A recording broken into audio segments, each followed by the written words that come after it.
On Father's Day. My daughter sent me a gift box that was supposed to be a surprise. But my wife looked at it and whispered, "Don't open it." I asked, "Why can't you see?" I looked closer in frozen shock. 10 minutes later, the police arrived. You won't believe what was in the box. Before we continue, please subscribe to the channel and let us know where you're listening in the comments. Dad, do you even understand that I need the money now? Not after you die. The coffee cup shattered on the hard wooden floor. Brown liquid spilled onto the Persian rug.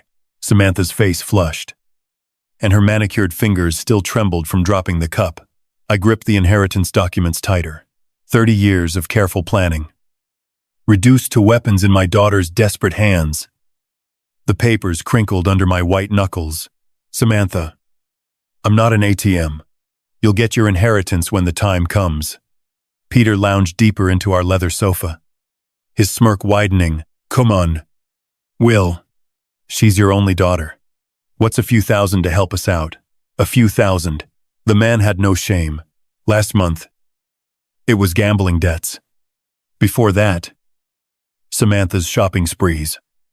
The requests never stopped, only grew bolder. Help you out. I stood slowly, my 6'6" joints protesting. I've helped you out for 3 years running. My retirement fund isn't your personal bank. Jessica appeared in the doorway, dish towel twisted in her hands. Please, everyone, just calm down. We can talk about this reasonably. Reasonably, Samantha whirled toward her mother. He's sitting on hundreds of thousands while we're drowning in debt. Debt you created, I said quietly. Debt from your choices. The family photo on the mantel faced downward.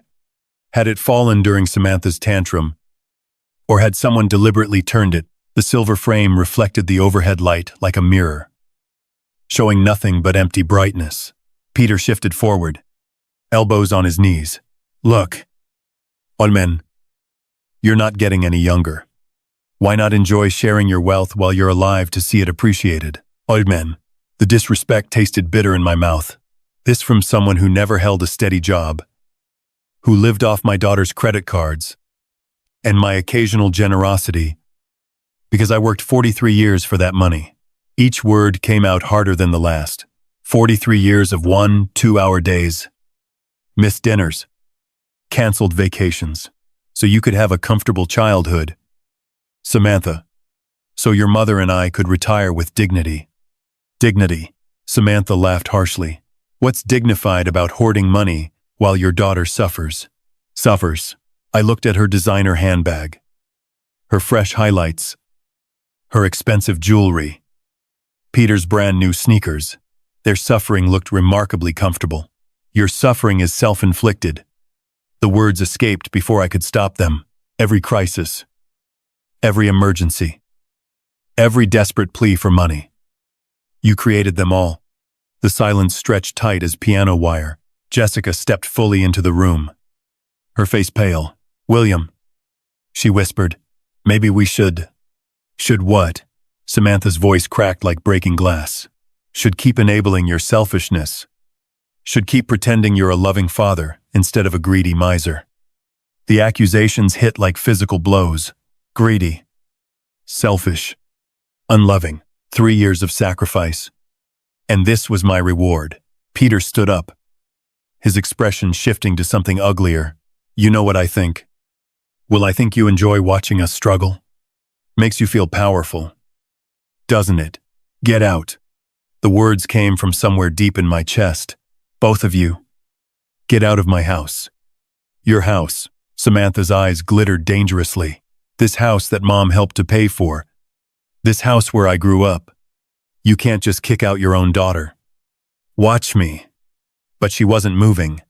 Neither was Peter. They stood there like predators who'd caught the scent of weakness, waiting for me to back down, waiting for the usual apology, the usual compromise, the usual check written to buy temporary peace. Not this time. I walked to the front door and opened it wide. Cool evening air rushed in, carrying the scent of honeysuckle and the distant sound of neighbors' laughter. Normal families having normal conversations. How long had it been since we'd laughed together? Samantha, I said without turning around, take your husband and leave. Don't come back until you're ready to have a respectful conversation about your financial problems and your solutions that don't involve my wallet. You'll regret this. She hissed, grabbing her purse.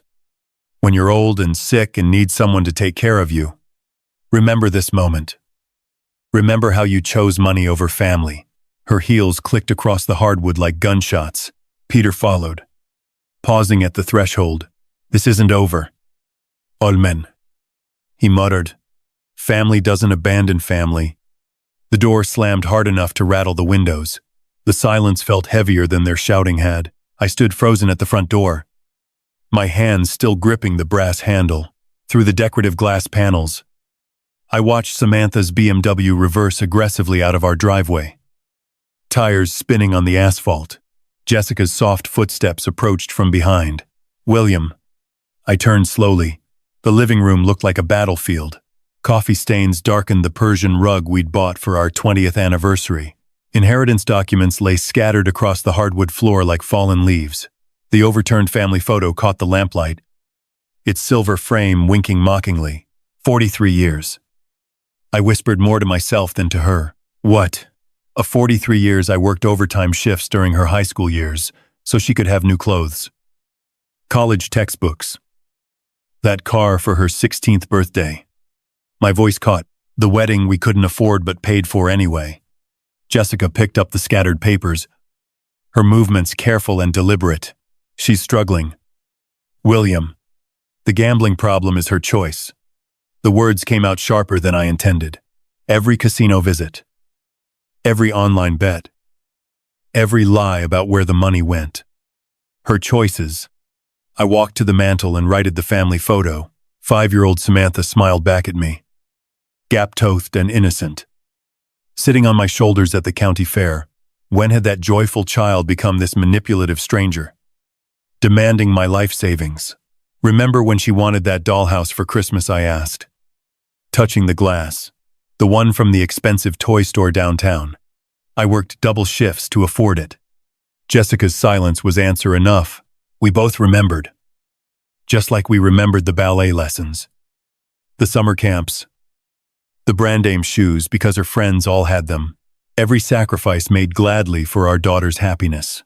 And now she throws coffee mugs at me because I won't hand over my retirement fund. She didn't throw it at you, William. She threw it at the floor. The distinction felt meaningless. The violence was the same, whether aimed at me or my possessions. The disrespect identical. I bent down and picked up one of the inheritance documents. The legal language blurred as I read it. But I knew every clause by heart. Years of careful planning. Conservative investments. Delayed gratification. Also, Samantha would be financially secure after we were gone. Peter's influence. Jessica said quietly. He fills her head with these ideas about what we owe her. Peter didn't create her greed. He just gave it permission to show itself. The harsh truth hung between us. Our daughter had become someone we barely recognized, and we'd enabled it by always giving in. Always writing the check. Always smoothing over her latest crisis with our money. My phone buzzed, a text message from an unknown number. But I recognized the writing style immediately. Dad. I hope you're happy. Kids need winter coats and school supplies. But apparently your precious money is more important than your grandchildren. Don't expect to see them anytime soon. Grandchildren, the ultimate weapon in Samantha's arsenal, Emma and Jake. 8 and 6 years old. Innocent casualties in their mother's war for my wallet. She knew exactly where to strike to cause maximum pain. I showed Jessica the message. Her face crumpled. She wouldn't really keep them away from us. Would she? But we both knew she would. She'd done it before during smaller arguments. A week here. 2 weeks there. Whenever we didn't immediately comply with her financial demands. The children used as bargaining chips in her endless quest for money. William. Maybe we should reconsider. No. The word came out like a gunshot. No more. I won't be held hostage by threats about the grandchildren. I won't teach Emma and Jake that love can be bought. That family relationships are transactions. Jessica flinched at my vehemence. In 38 years of marriage, she'd rarely seen me this angry, even during our worst arguments. I'd never spoken with such cold finality, but something had shifted tonight, some fundamental understanding about my daughter, about our relationship, about the future I'd imagined for our family. The illusion of loving sacrifice had shattered as completely as that coffee mug. My phone buzzed again. 6 days later, I sat on our front porch with the Sunday paper, trying to find normalcy in the Father's Day morning routine. The coffee had grown cold in my mug, but I held on to it anyway. Watching neighbors emerge for their weekend activities. The Hendersons were loading their car for what looked like a family outing. The Patels were working in their garden, their laughter carrying across the quiet suburban street. Jessica moved around inside the kitchen, the soft clatter of breakfast dishes drifting through the open window. We'd spent the week in careful conversation, dancing around the Samantha-shaped hole in our family dynamic. Neither of us had heard from her since that night. No calls, no texts, no surprise visits demanding money or reconciliation. The silence felt unnatural. In 3 years of financial crisis, Samantha had never gone this long without contact. Usually by day 3, she'd be calling with apologies and smaller requests, testing the waters before launching into her next major plea for money. But this was different. The completeness of the silence felt deliberate, calculated. Almost like the calm before a storm. Part of me felt relieved, part of me worried. The rumble of a delivery truck broke through my thoughts. I looked up from the sports section to see a brown UPS vehicle slowing in front of our house. Strange. We weren't expecting anything. And Sunday, deliveries were rare unless someone paid extra for weekend service. The driver hopped out, consulted his handheld device, then grabbed a medium-sized box from the back. He approached with the professional efficiency of someone working holiday overtime. "William Carr, that's me. Happy Father's Day," he said, offering the package and his electronic clipboard. "Someone must think highly of you to pay for Sunday delivery." I signed my name, studying the shipping label as he walked away. No return address visible. Just generic shipping information. The box felt surprisingly light for its size, roughly the dimensions of a shoebox, but weighing maybe 2 pounds at most. "Who's that from Jessica?" called from the kitchen doorway, wiping her hands on a dish towel. "No idea."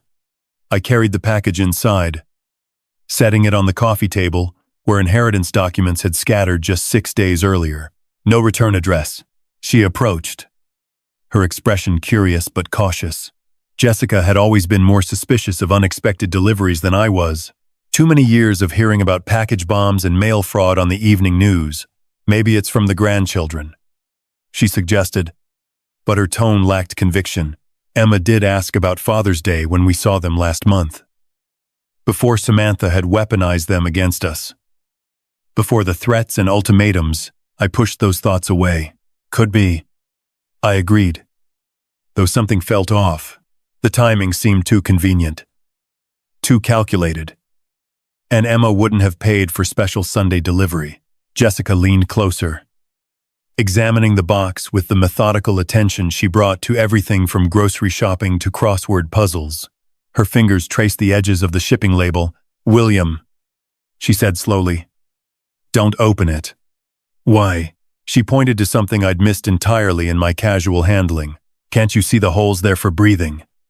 Which means something alive is inside." My stomach dropped.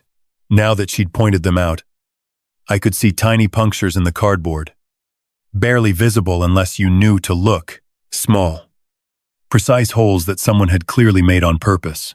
"Breathing holes," I repeated, my voice flat. "Something's alive in there," Jessica confirmed, backing away from the coffee table. "The question is what?" We stood there in our living room, staring at the innocent-looking package as if it might suddenly sprout legs and run away. The morning sunlight streaming through our windows seemed less warm now. The suburban quiet, more ominous. "Who would send us something alive?" Jessica whispered, but even as she asked the question, I felt a cold certainty settling in my chest. The timing, the anonymous sender, The Sunday delivery that ensured we'd be home and unsuspecting. This wasn't a gift.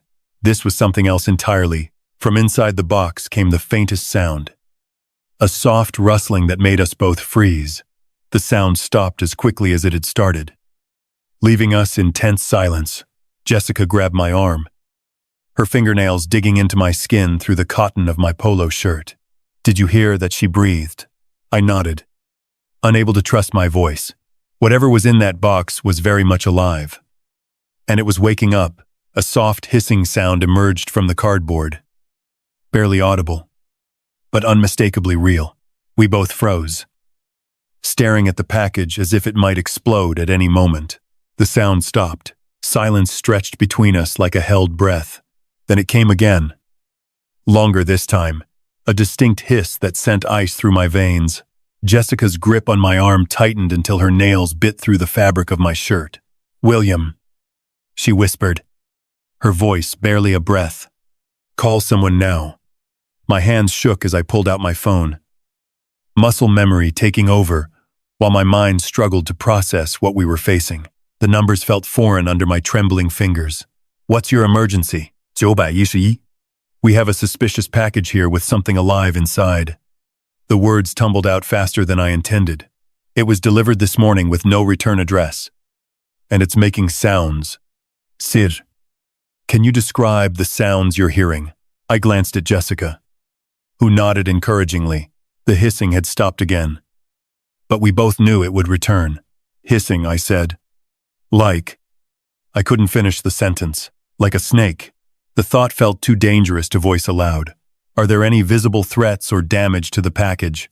"No visible damage." "Huh. But there are small holes punched in the cardboard. Breathing holes." My voice cracked on the last words. "Sir, I am dispatching officers to your location immediately. Please maintain a safe distance from the package and do not attempt to open it." "Can you move to another room?" "We're about 6 feet away in our living room." "Should we leave the house?" "Stay inside. But keep your distance. Officers should arrive within 10 minutes. Do not touch or move the package under any circumstances." The line went quiet except for the dispatcher's typing. 10 minutes felt like an eternity when something dangerous was sitting on our coffee table, growing more active with each passing moment. Who could have done this? "William," Jessica asked once I'd hung up. The question I'd been dreading. The answer felt obvious. But saying it out loud would make it real, would acknowledge that our daughter had crossed a line I'd never imagined possible. "I'm afraid to guess," I admitted, but my mind was already there. Connecting dots I didn't want to see. The timing on Father's Day wasn't coincidental. The anonymous sender who knew our address, our schedules, our vulnerabilities. Someone angry enough about our recent argument to plan something this elaborate, this cruel. Another sound from the box made us both step backward.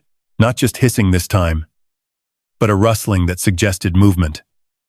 Something shifting position inside the confined space. "The argument," Jessica said quietly. 6 days ago. She was so angry when she left. She didn't need to say Samantha's name.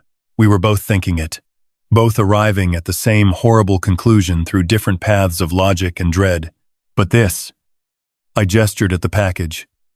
This isn't anger. This is something else. Revenge. The word hung unspoken between us, too ugly to voice, but impossible to ignore. Our daughter, the child we'd raised and supported and loved despite her flaws, had sent us something designed to frighten or harm us. The box rustled again, more insistently this time. Whatever was inside was definitely awake now, probably confused by its surroundings, possibly agitated by our voices and movement. What kind of person does this to their own parents? Jessica's voice broke on the question. "Someone desperate," I said, though the words felt inadequate. "Someone who thinks they've been wronged." But deep down I knew it was more than desperation. This required planning. Calculation. A level of malice that spoke to something broken in the relationship between parent and child. Samantha hadn't just lashed out in anger. She'd crafted a deliberate act of psychological warfare. The sound of car doors slamming outside made us both jump. Through the front window, I could see a police cruiser in our driveway, Two officers walking toward our door with the purposeful stride of people trained to handle dangerous situations. Relief flooded through me so quickly it made my knees weak. Professional help had arrived. Soon, whatever nightmare lurked in that innocent-looking package would be someone else's responsibility to handle safely. The doorbell rang, sharp and authoritative. In the tense quiet of our home, I opened the door before Officer Todd Reeves could knock a second time. His presence filled the door frame.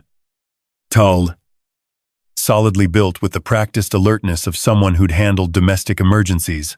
The nameplate on his uniform read T. Reeves. Mr. Carr. I'm Officer Reeves.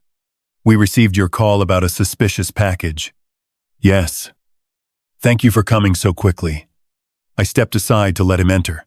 It's in the living room. Officer, we're just so grateful you're here. We didn't know what else to do. You did exactly the right thing. Mom. His voice carried calm authority. Can you show me the package? We led him to the living room where the box sat on our coffee table.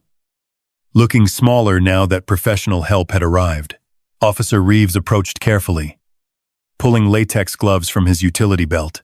When did this arrive? About 35 minutes ago. I said, Sunday delivery. Someone paid extra for weekend service. He examined the shipping label without touching the box. No return address visible. And you heard sounds coming from inside. Hissing. Jessica said quietly. Like, she couldn't finish. Like a snake. Officer Reeves completed matter-of-factly. I've handled similar situations before. Usually non-venomous. But we take every precaution. He reached for his radio. I'm calling animal control. They have proper equipment for safe removal. Dispatch. This is Unit 47. Requesting animal control services at 1247 Maple Street. Suspected snake delivery and residential package. The radio crackled back with confirmation. 20 minutes for animal control to respond. Officer Reeves turned back to us. Shifting from procedural efficiency to investigative curiosity, do you have any idea who might have sent this? The question I'd been dreading. I felt Jessica's eyes on me, waiting to see how I'd respond. I don't know, I said carefully. Probably just some kids playing pranks. His gaze sharpened slightly. Kids would need access to live animals. Shipping materials. Knowledge of your address. This required planning and resources. My mouth went dry. He was right. Someone with means and motive had deliberately sent us a snake on Father's Day. Have you had any recent conflicts, family disagreements? Family disagreements. The phrase hung in the air like an accusation. Jessica tensed beside me. Both of us walking the tightrope between honesty and loyalty. Nothing that would lead to this. I managed. Officer Reeves studied my face, noting the hesitation. But he didn't push. Instead, he pulled out a small notebook. Any unusual charges on your credit cards recently? Pet stores. Exotic animal suppliers. The question hit me like a physical blow. Pet stores. The memory crashed over me with terrible clarity. That charge I'd noticed on last month's statement. Samantha used my credit card for emergencies. Reptile Palace. 127 of 50. I'd assumed it was something for the grandchildren. Not a snake. Never a snake. Mr. Carr. Are you all right? I forced my expression back to neutral.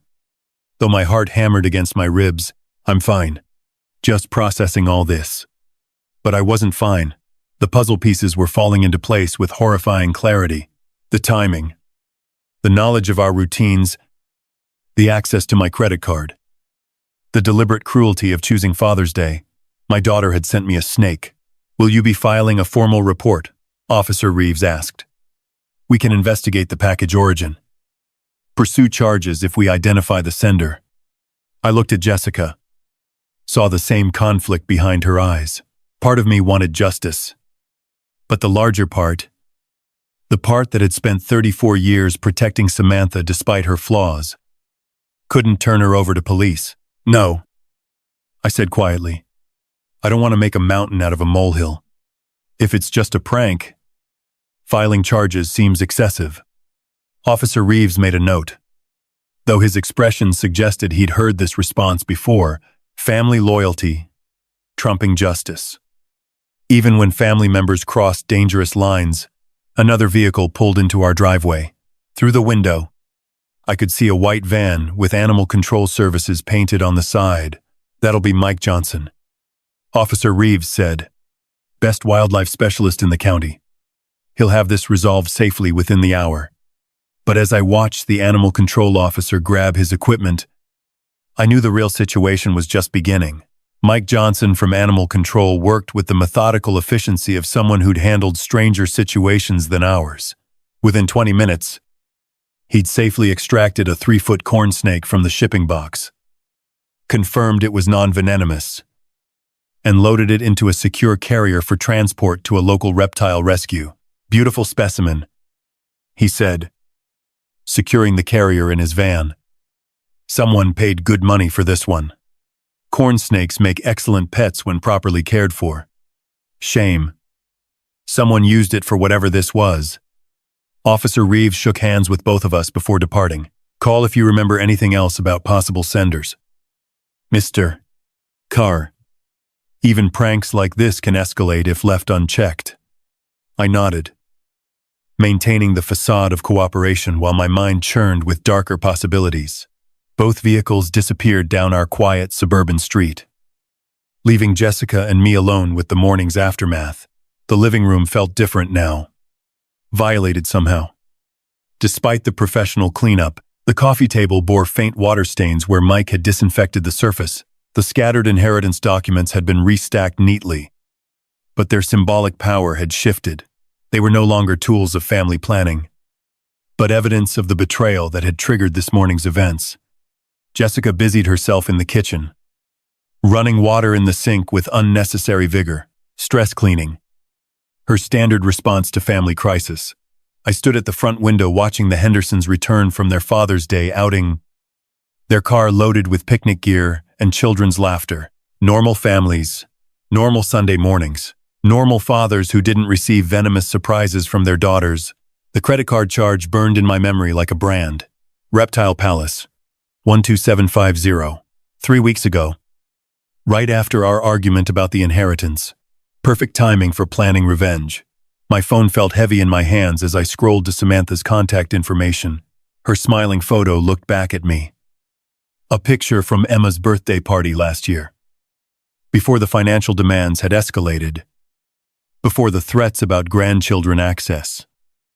Before this morning's snake delivery. "Are you really going to call her?"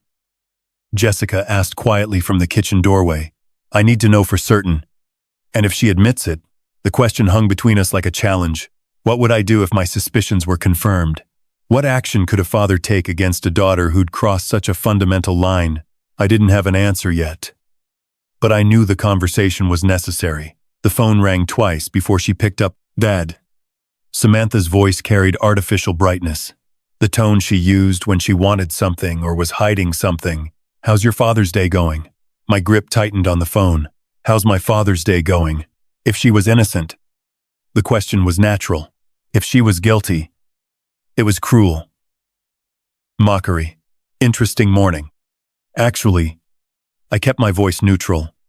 Conversational. "Samantha, you wouldn't happen to know anything about a strange Father's Day gift?"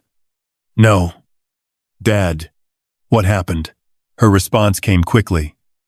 Almost too quickly, but it was what happened next that confirmed my worst suspicions. In the background, unmistakably, I heard Peter's quiet laughter, not the surprised chuckle of someone hearing unexpected news, but the satisfied snicker of someone who thought they'd gotten away with something clever. The sound hit me like a physical blow. All doubt vanished in that moment of careless amusement. My daughter had sent me a snake, and her husband found it entertaining. Just some confusion with the delivery. I said, fighting to keep my voice steady. "Nothing important. I should let you go. Are you sure everything's okay? You sound strange." Strange. I was discovering that my only daughter had tried to terrorize me with a live reptile. And she thought I sounded strange. "Everything's fine. Samantha, enjoy your Sunday." I ended the call before she could respond. before my carefully maintained composure could crack completely. The phone trembled in my hands as the full weight of betrayal settled over me. Jessica appeared at my side. Reading my face with the intuition of 38 years of marriage. "You heard something." Peter laughed.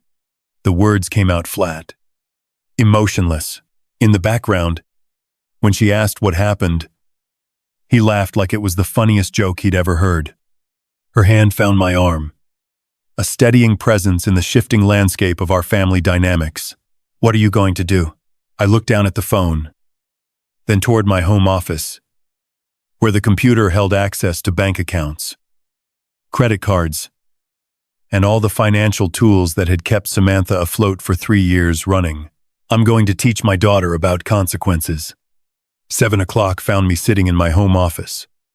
Door closed. Computer humming quietly in the evening stillness. I'd spent the afternoon in careful thought. Walking through our neighborhood, reviewing 30 years of financial decisions that had brought us to this moment. The anger had settled into something colder, more purposeful. My desk held the accumulated evidence of a father's generosity, bank statements showing monthly transfers to cover Samantha's rent, credit card bills I'd paid without question, insurance premiums, car payments, emergency loans that were never repaid, 3 decades of enabling disguised as love. The leather portfolio beside my keyboard contained documents I'd reviewed dozens of times. Copies of checks written for her wedding, receipts from the car I'd sold to pay her gambling debts, bank transfers labeled emergency assistance that had become monthly obligations. Each piece of paper told the same story of a daughter who had learned to see her father as an endless source of money rather than guidance. The computer screen glowed as I navigated to our online banking portal. My fingers moved steadily across the keyboard, typing the familiar passwords I'd never shared with Samantha, though she'd managed to access plenty without them. First, the credit card account, the same one that showed the Reptile Palace charge from 3 weeks ago. Samantha appeared as an authorized user, a status I'd granted her during college for emergencies. 20-year old emergencies that had multiplied into a permanent lifestyle. I clicked on Manage Users. The system prompted me with security questions. My mother's maiden name, the street where I grew up, simple answers that unlocked access to tools I should have used years ago. Remove authorized user. The screen asked in neutral blue text. My cursor hovered over confirm for perhaps 10 seconds. Not from hesitation, but from the profound shift I felt occurring within myself. 30 years I've funded your irresponsibility. Enough. I clicked. User access revoked. Changes will take effect within 1 business hour. Next came the PIN changes. Samantha had somehow learned the numbers, probably watching over my shoulder during one of our many financial rescue missions. I selected new digits. The year Jessica and I were married, numbers that meant something to our relationship but nothing to our daughter's schemes. The automated payments required more attention. Monthly transfers to her checking account, the recurring payment for her car insurance, a subscription service for her gym membership that she'd convinced me was essential for her mental health. Each cancellation required confirmation, a digital paper trail of my decision to stop being her private bank. My hands remained steady throughout the process. No trembling, no hesitation. This wasn't cruelty. It was overdue accountability. I remembered the conversation last month when she'd called, sobbing about the gambling debts. How she'd promised this was the last time, the final crisis I'd need to solve. I'd believed her. Transferred another $5. Ling ling ling. And told Jessica we were helping our daughter learn responsibility. Instead, I'd been teaching her that consequences were optional. The final screen showed a summary of changes. Credit access removed. Automatic payments canceled. PIN codes updated. The work of 30 years of enabling undone in 30 minutes of methodical clicking. Save changes. Outside my office window, the suburban evening continued its peaceful rhythm. The Hendersons were grilling dinner in their backyard. Mrs. Patterson walked her small dog past our mailbox. Normal families living normal lives. Probably not dealing with adult children who sent live snakes as Father's Day gifts. I clicked save. The confirmation appeared instantly. Account changes processed. Updated information will be available immediately. Leaning back in my leather desk chair, I felt something I hadn't experienced in years when it came to Samantha. Control, not the desperate, reactive scrambling to fix her latest crisis, but the calm authority of a parent who'd finally remembered that love sometimes requires saying no. Tomorrow morning, she would discover that her financial safety net had been removed. Her credit card would be declined. Her automatic payments would bounce. Her assumed access to my resources would simply end. For the first time in decades, the consequences of her choices would be entirely her own responsibility. The phone on my desk remained silent, but I knew that wouldn't last long. Morning arrived with unusual peace. I sat at our kitchen table with coffee and the newspaper, watching sunlight filter through Jessica's herb garden on the windowsill. For the first time in years, I felt no anxiety about potential financial emergencies, no dread of manipulative phone calls. Jessica moved quietly around the kitchen, refilling my coffee cup with the comfortable efficiency of 38 years of shared mornings. She'd asked no questions about my evening in the office, but her slight smile suggested she understood perfectly what I'd accomplished. The phone rang at 8:15. Samantha's name appeared on the caller ID. Exactly as expected, I let it ring twice more before answering, using those extra seconds to center myself. Good morning, Samantha. Dad, what have you done? My card isn't working. Her voice hit me like a physical assault, shrill with panic. I tried to buy groceries and it was declined. The automatic payment for my car insurance bounced. What is happening? I took a sip of coffee before responding. Samantha, I know you sent me that Father's Day gift.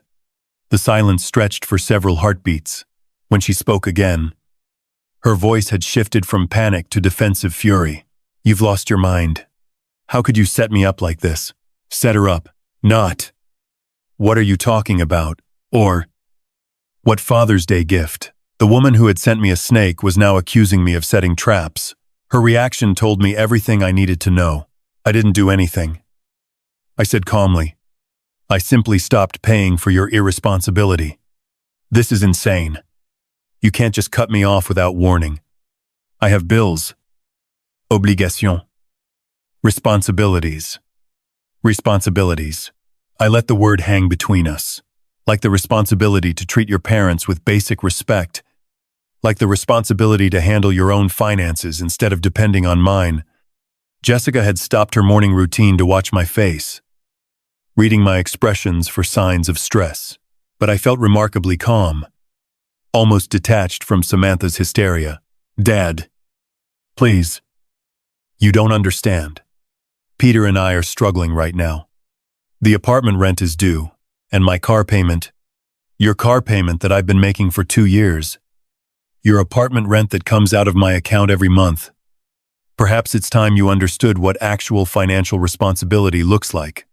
Fina, you want to play games? Her voice rose to a pitch that would have concerned me yesterday. Don't expect to see your grandchildren anytime soon. Emma and Jake won't even remember you by the time. Samantha. I cut her off with quiet firmness. Those threats stopped working yesterday morning. The phone went silent except for her rapid breathing. I could almost hear her recalibrating, searching for the manipulation tactic that had always worked before.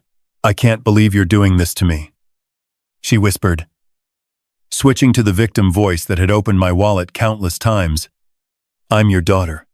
I'm struggling.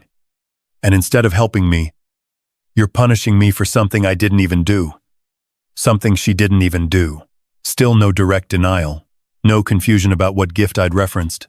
Just the blanket deflection of someone who knew exactly what she'd done and was angry about facing consequences. Your struggle is not my responsibility, I said. Your choices created your situation. Your choices sent that package. Your choices will determine what happens next. You're being ridiculous. One little prank and you completely lose your mind. One little prank. There it was. Not quite a confession, but close enough to confirm what her panicked overreaction had already revealed. She'd sent me a live snake as a little prank, and now expected me to continue funding her lifestyle. A prank involving a dangerous animal isn't little, Samantha. And a father cutting off financial support after 30 years of enabling isn't losing his mind. It's finally finding it. Her voice turned arctic. This isn't over. All men. You think you can control me by controlling money. We'll see about that. The line went dead. I set the phone down gently and looked at Jessica, who had watched the entire conversation with growing admiration. The morning sunlight still streamed through her herbs. The coffee still tasted perfect. She's coming here, Jessica said quietly. I nodded. Probably with Peter. They'll want to continue this conversation in person. Are you ready for that? I thought about the question seriously. Was I ready for my daughter to arrive at our home with her unemployed husband, demanding access to money she'd never earned, threatening grandchildren she'd already weaponized? Yes, I said. I think I am. The sound of a car engine roaring into our driveway shattered the morning calm. Tires squealed against asphalt as the vehicle stopped abruptly, followed by the sharp slam of two car doors. Jessica and I exchanged a glance. We both knew who had arrived. Heavy footsteps marched across our front walkway with determined rhythm. The doorbell rang once, sharp and demanding.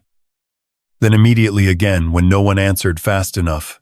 I stood slowly, feeling remarkably calm despite the approaching storm.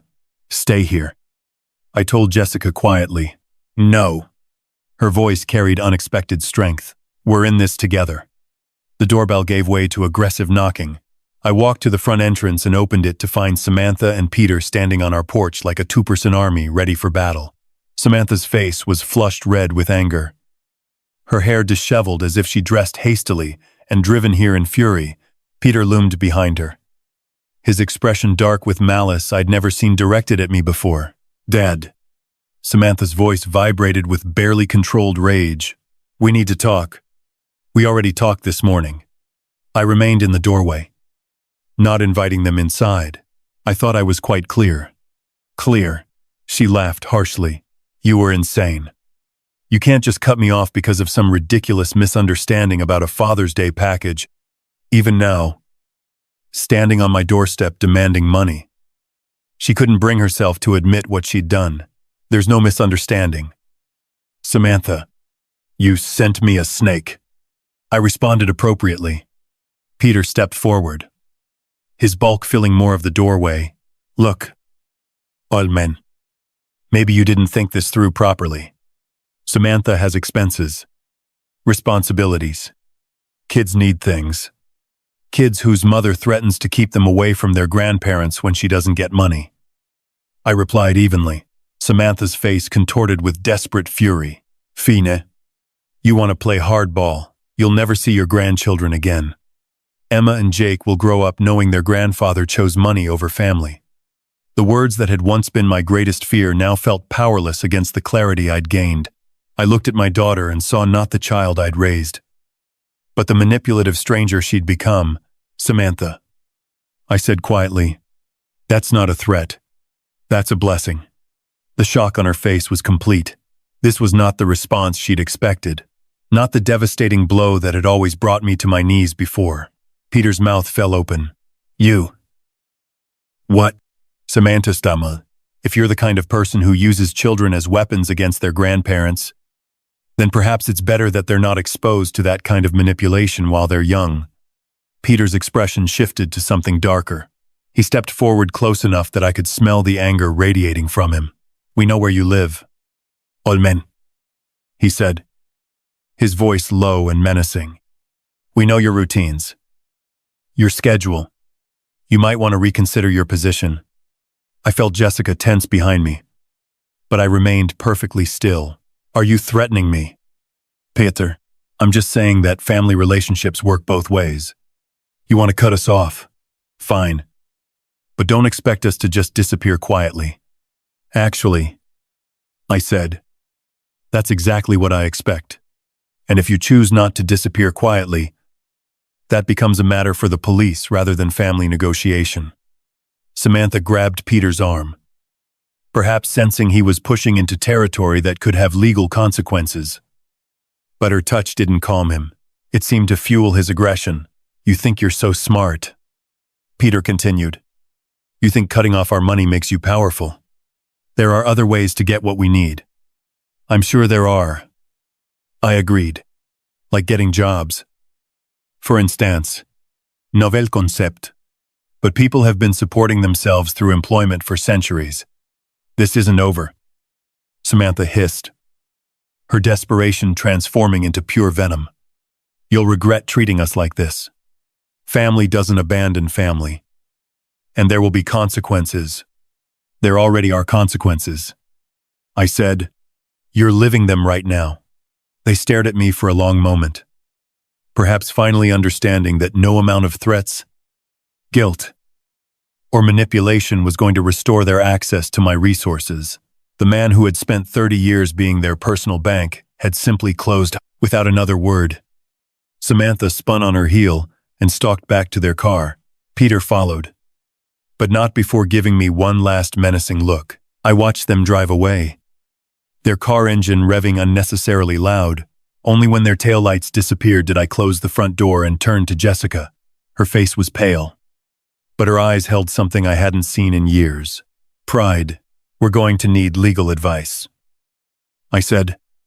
Evening brought the quiet normally that had become precious in our house. Jessica and I sat at our kitchen table after dinner, the domestic routine providing comfort after the morning's chaos. She sipped chamomile tea while I nursed my second cup of coffee, both of us processing the day's events. The kitchen had always been our sanctuary for serious conversations. It was here we discussed buying the house, planned for retirement, talked through concerns about Samantha's early struggles with money. Now it served as the place where we contemplated the complete breakdown of our family relationship. "I keep thinking about when she was 8, Jessica said quietly. "Remember the Mother's Day breakfast she made, burned toast and orange juice with too much pulp? But she was so proud." I did remember Samantha in her pink pajamas, standing on a kitchen stool to reach the counter, determined to surprise us with breakfast in bed. The memory felt like it belonged to someone else's family now. "She used to draw us pictures," I said. "Stick figures of our family holding hands. I kept them in my office desk drawer for years. I still have some in that memory box upstairs." Jessica's voice carried maternal grief. "William, she's still our daughter despite everything that's happened today." The words I'd been expecting all day, Jessica's instinct to heal, to find middle ground, to somehow restore what had been broken. It was one of the qualities I'd fallen in love with, this unwavering belief that families could overcome anything. "Yes," I said gently. She crossed a line. "I have one more step to take." Her teacup paused halfway to her lips. "What kind of step?" I looked at my wife's face, seeing the concern there, the hope that whatever I was planning might somehow bring our daughter back instead of pushing her further away. How could I explain that bringing her back was no longer the goal? "Something permanent," I said. "Something that ensures this morning's scene never happens again." "You're talking about changing the will." It wasn't a question. Jessica knew me well enough to follow my thought process, to understand that legal protection was the only solution left, among other things. "Yes." She was quiet for a long moment, wrestling with the implications. Changing our estate planning would be more than a financial decision. It would be a formal acknowledgement that our daughter was no longer trustworthy. "The grandchildren," she said finally, "Emma and Jake, will be better off not learning that love can be purchased with money." I reached across the table and took her hand. "Jessica, what she did today wasn't desperation. It was calculated cruelty. The snake, the threats, the manipulation, that's who she's chosen to become. But if we cut her out completely, we protect ourselves from future abuse. We protect our marriage from constantly managing her crisis. We protect our retirement from being slowly drained away by someone who sees us as a resource rather than parents." Jessica squeezed my hand, her thumb tracing across my knuckles in the gesture that had comforted me through decades of smaller challenges. This wasn't a smaller challenge, though. This was the end of something fundamental. "Will it stop her?" she asked. "If you change everything legally, will she finally leave us alone? It will remove her incentive for contact. No access to money. No inheritance to protect. No leverage to maintain. She'll have to find other people to manipulate." The pragmatism of it felt cold but necessary. Samantha would move on to easier targets. People who hadn't yet learned to recognize her patterns. I hate that it's come to this. Jessica whispered, so do I. But I won't spend our remaining years being held hostage by threats and manipulation. I won't let her destroy what we've built together. Outside our kitchen window, the suburban evening continued its peaceful rhythm. The Hendersons were walking their dog. Mrs. Patterson was watering her garden. Normal people living normal lives. When will you do it? Jessica asked. Tomorrow morning. I'll call Margaret Summers first thing. She's handled our legal work for 15 years. She'll know exactly what needs to be done to make it ironclad. Jessica nodded slowly, accepting the inevitable, even as it broke her heart. And if Samantha finds out, she will eventually. But by then, the legal protections will be in place. Her anger won't be able to touch us anymore. I stood up from the table, carrying our empty cups to the sink. Behind me, I heard Jessica's quiet sigh. Not disagreement, but grief for the daughter we'd lost. Tomorrow, I would take that final step. Tonight, I would hold my wife and let her mourn the family we'd thought we were. Margaret Summers' law office occupied the third floor of a granite building downtown, its walls lined with legal volumes that spoke of 15 years protecting families like ours. I sat across from her mahogany desk with a manila folder of documents, feeling calmer than I had in weeks. William, she said, removing her reading glasses. When you called this morning, you mentioned needing comprehensive legal protection. Tell me what's been happening. Margaret had handled our wills, property transfers, and Jessica's mother's estate. She knew us as the stable couple who planned ahead and paid bills promptly. What I was about to describe would sound like a different family entirely. I explained the inheritance argument, the snake delivery, the blocked credit cards, yesterday's threatening confrontation. Margaret listened without interruption, occasionally making notes, her expression growing more serious with each detail. Peter said they know where you live, know our routines. I concluded. It felt like a direct threat. She set down her pen and leaned back. William, this goes beyond a family disagreement. You're describing harassment and intimidation. We need to address this on multiple fronts. That's what I was hoping you'd say. Margaret pulled out a fresh legal pad. Let's start with your will. You mentioned wanting to restructure your inheritance. I want my money to go to my grandchildren's education, not to my daughter's casino. I said, that's a wise decision. William, her voice carried professional warmth. We can create an educational trust fund that provides for Emma and Jake's schooling, college expenses, and legitimate educational needs while preventing any access by their parents. She outlined the framework. An independent trustee would manage the funds, releasing money only for documented educational expenses. Samantha and Peter would have no access. No control. No ability to manipulate the children's inheritance. What about Jessica? I asked. Fully protected. Of course. The house. Your retirement accounts. Her security. Nothing changes there. This only affects what would have gone to Samantha. Next came the restraining order documentation. Margaret opened a new file and began systematically recording yesterday's confrontation. The threatening language, the escalating pattern that had culminated in actual intimidation. The snake incident is particularly concerning, she said, writing quickly.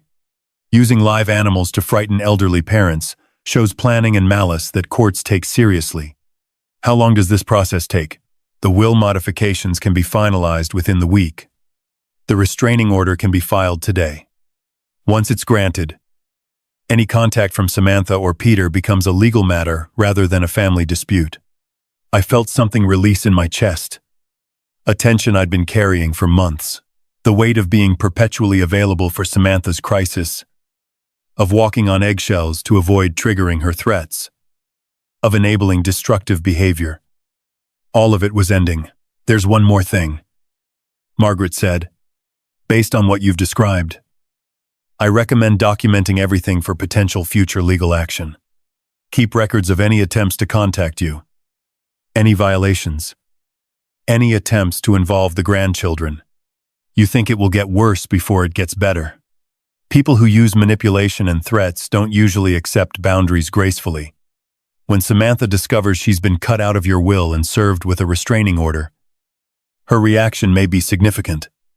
But that no longer frightened me. With legal protections in place, her anger would be directed at a system designed to handle such behavior, not at two elderly parents trying to enjoy their retirement. Margaret's assistant brought in the prepared documents. As I signed my name to each page, I felt the satisfying finality of decisions made and implemented. 30 years of financial enabling was officially ending. Our home would be legally protected from harassment. The restraining order should be approved by end of business today. Margaret said, "Court officers will serve both Samantha and Peter by tomorrow morning. After that, any contact with you or Jessica becomes a criminal matter." I stood to leave, shaking hands with the woman who had just helped me reclaim control of my own life.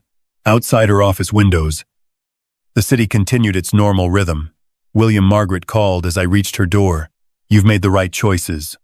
Your family's safety and security come first." I nodded, tucking the folder under my arm. Tomorrow morning, Samantha would discover that manipulation was no longer an option. Tonight, Jessica and I would sleep peacefully, knowing the law was finally on our side. 2 days passed in the most peaceful quiet I'd experienced in years.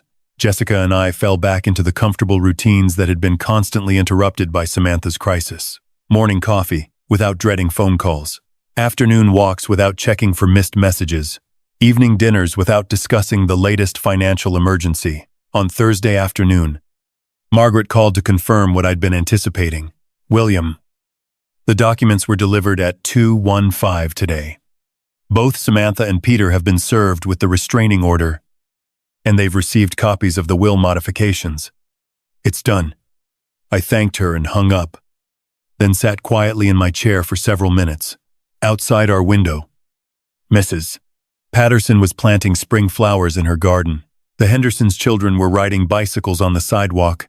Normal suburban life, continuing its peaceful rhythm. The papers were delivered, Jessica asked from the kitchen doorway. "This afternoon." I confirmed. "It's finished."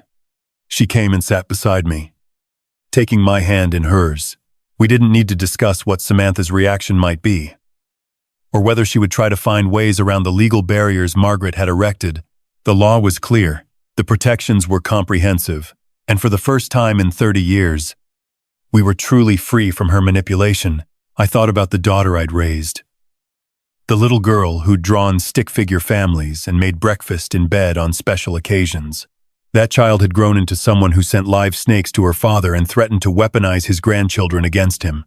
The transformation had been gradual enough that I'd spent decades making excuses for increasingly unacceptable behavior. But the woman who'd stood on my doorstep demanding money and making threats wasn't someone I needed to enable any longer. The legal documents had created the boundaries that love alone could never establish. They got what they wanted. I'm no longer in their lives. The irony wasn't lost on me. Samantha had spent years threatening to cut off my access to Emma and Jake whenever I didn't comply with her financial demands. Now, through her own escalating behavior, she'd ensured that separation permanently, while simultaneously losing any claim to the inheritance she'd been so desperate to control. Emma and Jake would be provided for through their educational trust fund, managed by professionals who couldn't be manipulated or threatened. Their college expenses, tutoring, books, legitimate educational needs, all secured, without giving their parents access to resources they'd proven incapable of managing responsibly. Jessica squeezed my hand. "Do you think she understands what she's lost?" "She will," I said. "The restraining order means any attempt to contact us becomes a criminal matter. The will changes mean there's no inheritance to fight for, no financial incentive to maintain even hostile contact. She'll have to find other people to manipulate, and if she violates the restraining order, then it becomes the police department's problem, not yours." For 30 years, I'd been Samantha's safety net, catching her every fall while she learned nothing from the experience. I'd sold my classic car to pay her gambling debts, I'd covered her rent when she claimed unexpected emergencies. I'd written check after check, always believing that this time would be different. This crisis would be the last one. The snake had been her final communication with me. Everything she wanted to say about our relationship had been contained in that box. Dangerous, venomous, designed to frighten and intimidate. But instead of driving me back into compliance, it had driven me to Margaret's office and the legal protections I should have sought years earlier. As the sun set through our kitchen window, Jessica and I prepared dinner together with the easy cooperation of a couple who no longer carried the weight of constant family drama. No phone calls interrupted our conversation. No emergency texts demanded immediate financial rescue. No threats hung over our heads about access to grandchildren. The quiet felt profound, like the silence after a long, exhausting storm has finally passed. Tomorrow we would wake up in a house legally protected from harassment. Our retirement savings would remain intact, earning interest for our own security, rather than being slowly drained by someone else's poor choices. Our marriage would continue without the constant stress of managing an adult child's manufactured crisis. I had reclaimed my role as a father who loved his daughter enough to refuse to enable her destruction of herself and others. Legal boundaries had replaced emotional manipulation. Professional consequences had replaced family guilt. The law had given me back my life. Tonight, for the first time in decades, I would sleep without wondering what tomorrow's crisis would cost me. If you like this story, please like this video, subscribe to the channel, and share your impressions of this story in the comments. To listen to the next story, click on the box on the left. Thank you for watching.